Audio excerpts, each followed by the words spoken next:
गोली। बड़े घर के बेटी हुई चल जाई गोली।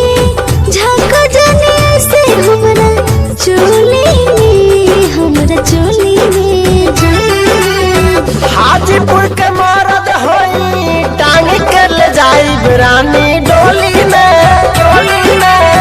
हाजीपुर के मरद होई टांग के ले जाई रानी डोली में, डोली में।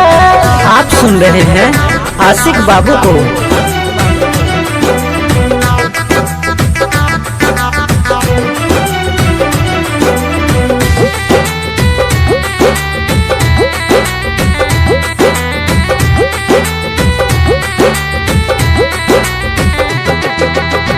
कवन भइल बाटे बाबू तोहरा बीमारी। जानी जे भाई हमर होई मारामारी, होई मारामारी, होई मारामारी।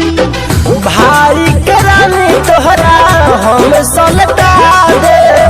जाते जाती बोली है तो चोटा कल लगा दे, चोटा कल लगा दे। ऐसे जे करबत जइब पिटाई। तब बड़े बाटे तहरा बोली में, तहरा बोली में। हाजीपुर के मरद होई टांग के ले जाए रानी डोली में, डोली में। हाजीपुर के मरद होई टांग के ले जाए रानी डोली में, डोली में।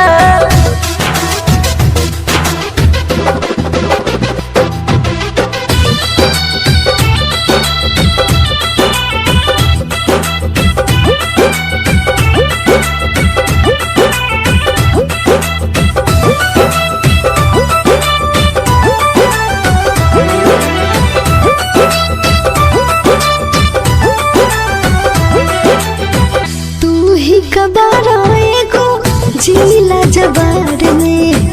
ढेर देखले बानी तोहरा जैसन बिहार में। ढेर देखले बानी तोहरा जैसन बिहार में। कतही न पैबू तू बिहारिनियन साचा। बड़ी मजा मिली पैबू भोजपुरिया पाठा, भोजपुरिया पाठा।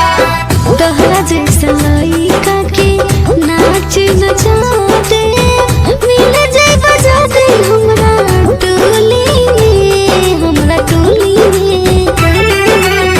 हाजीपुर के मरद होई टांग के ले जाए रानी